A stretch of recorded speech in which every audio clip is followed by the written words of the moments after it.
Hola amigos de Eternal, ¿cómo están? Yo estoy muy feliz, como siempre, de saludarlos. Hoy quiero iniciar una conversación sobre un tema que a muchos de ustedes y a mí nos encanta, es Saint Seiya. Pero ¿cómo los invito a participar? Haciéndoles una reflexión sobre la serie y algunos de los elementos que la han hecho tan exitosa. No solo en nuestra región, sino también en España, en Francia, en Italia. Eso sí, desde una óptica muy personal. Pero antes de empezar tengo que hacerles la pregunta obligada. ¿Quisieran ser tan guapos como los Caballeros del Zodiaco? ¡Arrancamos! ¡Óigame, no! ¡Óigame, no!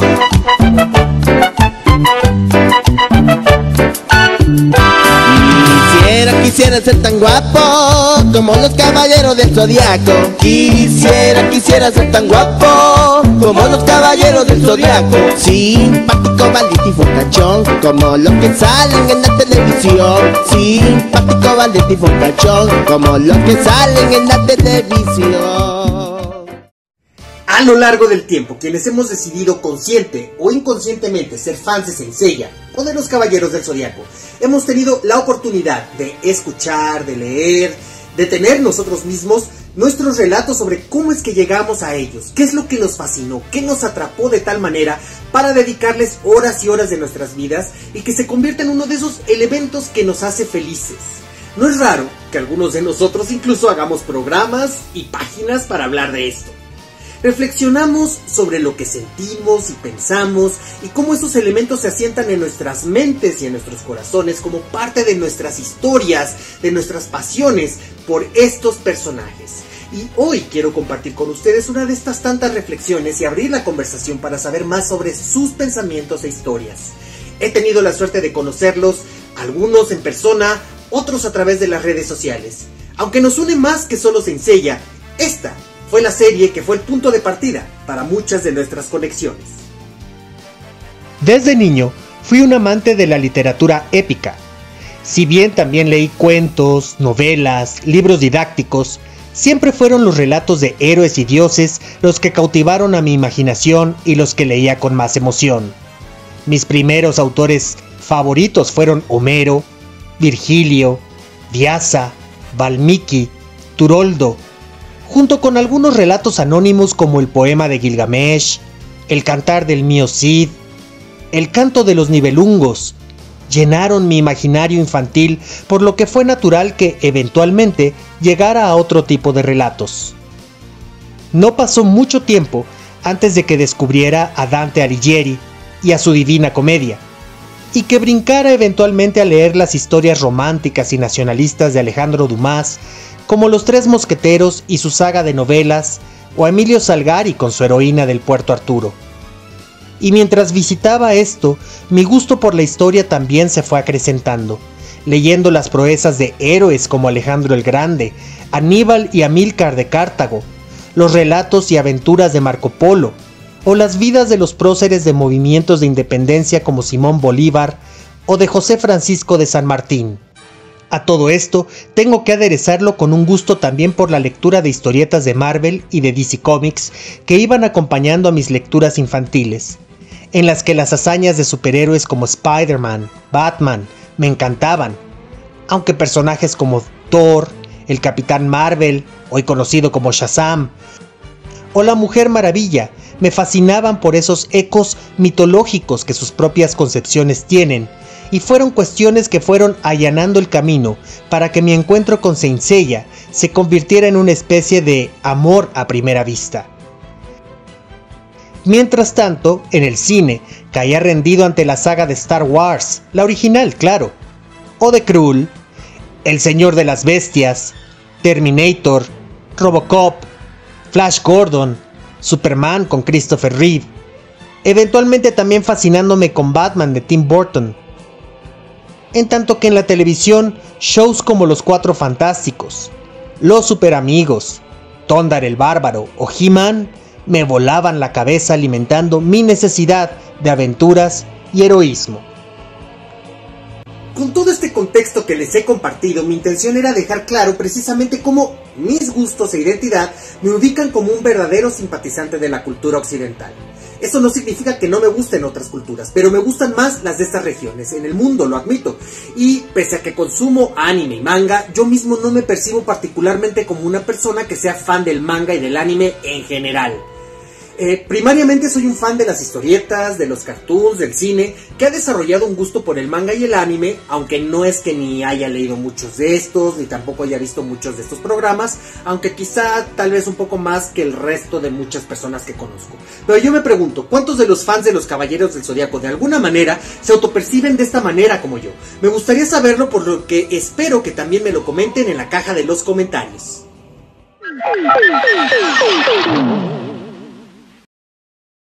Cuando Saint Seiya llegó a los puestos de periódicos y a las pantallas de televisión japonesas, aquel país estaba en medio de una transformación social y cultural que exaltaba el valor del trabajo en equipo, de lealtad, de amistad, de superación, por lo que en cierta forma, cuando algunos años después, este irrumpió en las televisiones de Latinoamérica tras un exitoso paso en España, Italia y sobre todo Francia, la juventud de entonces no pudo por menos sino recibir el mensaje de la historia con mayor disposición.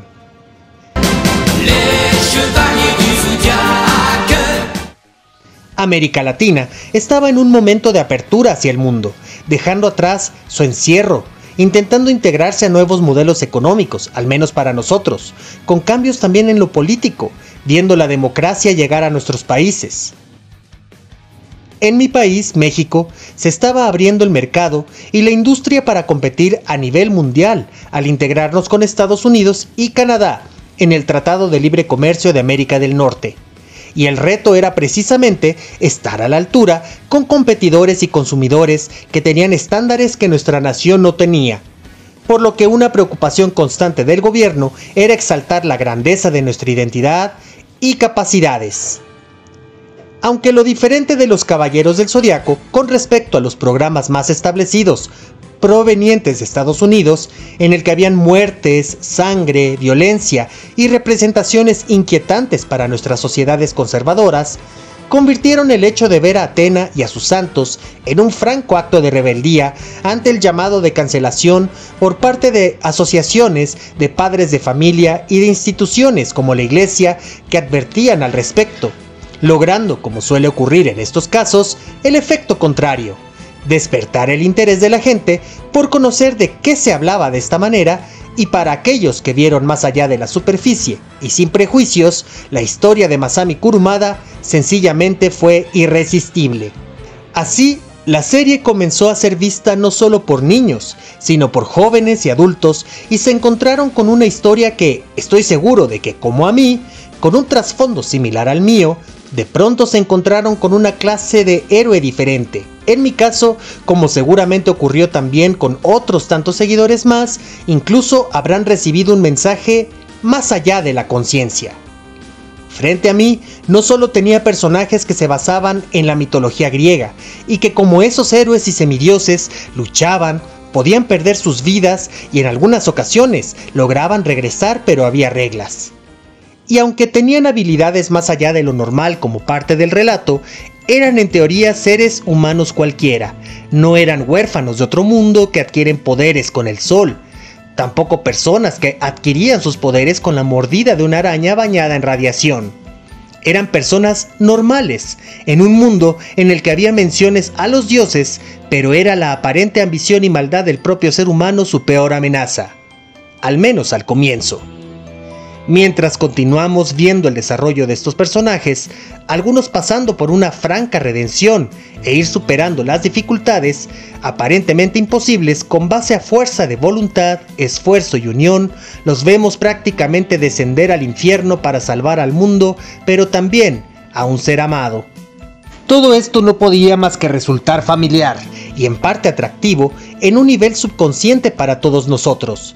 Porque Seiya y el resto de los Santos de Bronce, pese a todas sus diferencias con los superhéroes de nuestra infancia, eran demasiado parecidos a los héroes de los relatos y literatura que sentaron las bases de nuestros gustos literarios, al menos en alguna etapa muy inicial de nuestras vidas.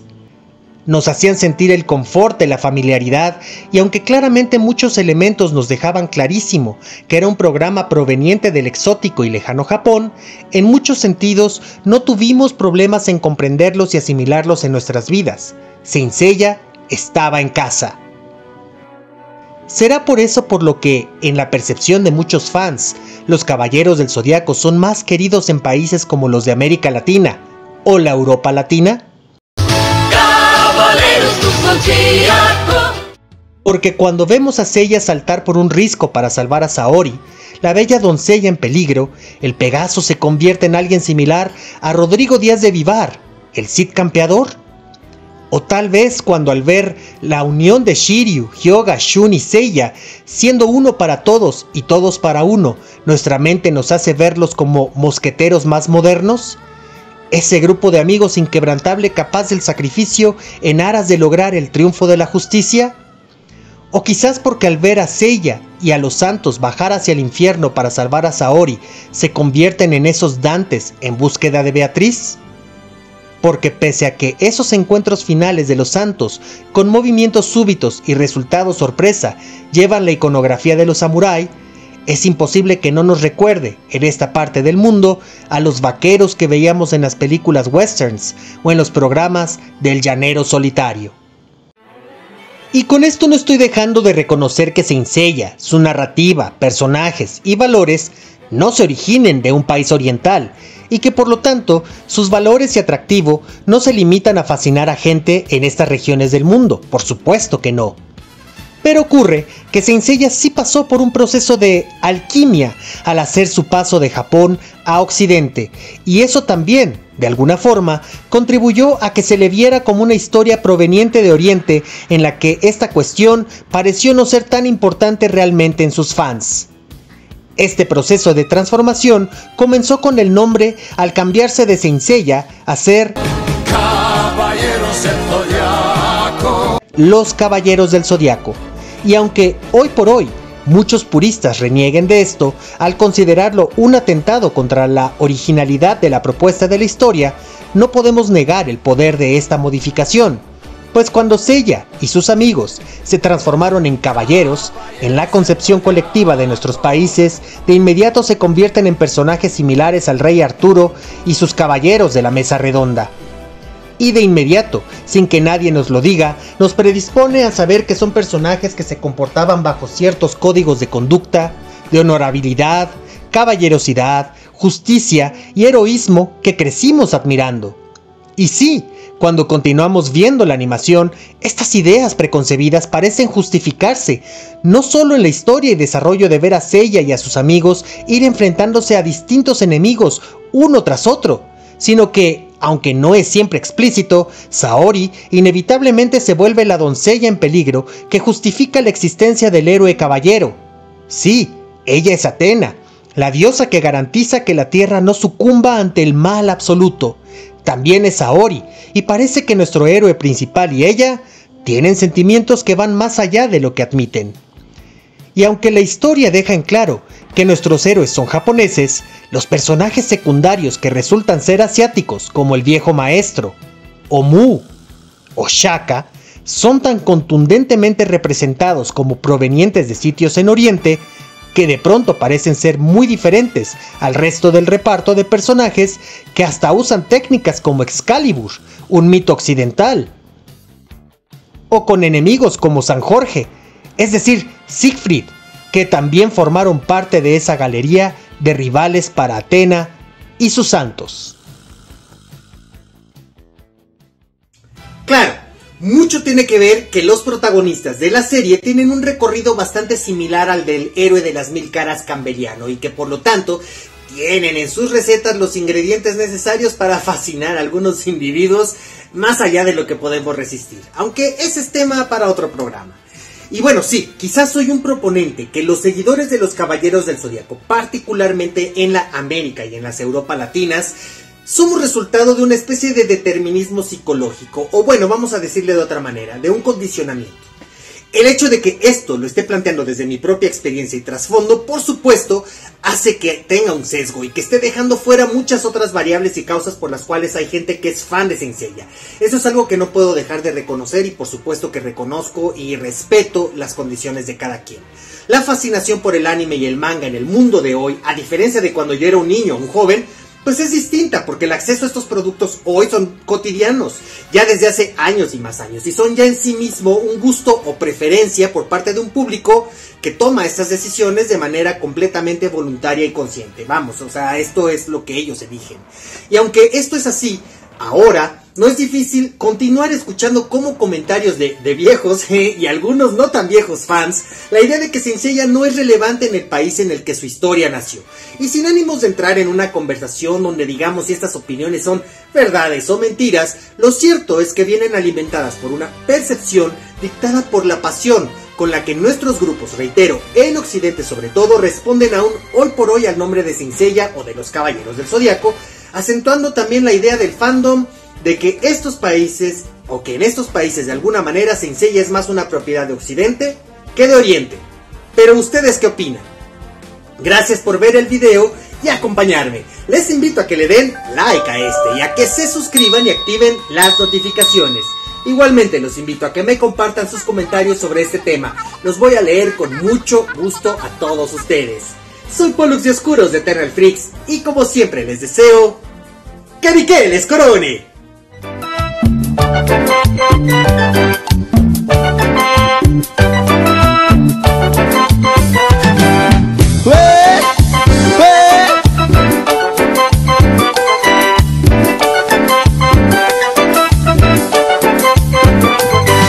No sé qué tanto les miran a esos caballeros en la televisión. ¿Será que son rete guapos, fuertes y muy machos, no flacos como yo? Óigame no. Narizones como yo. Óigame no. Bembones como yo. Óigame no. Bocones como yo. Óigame no.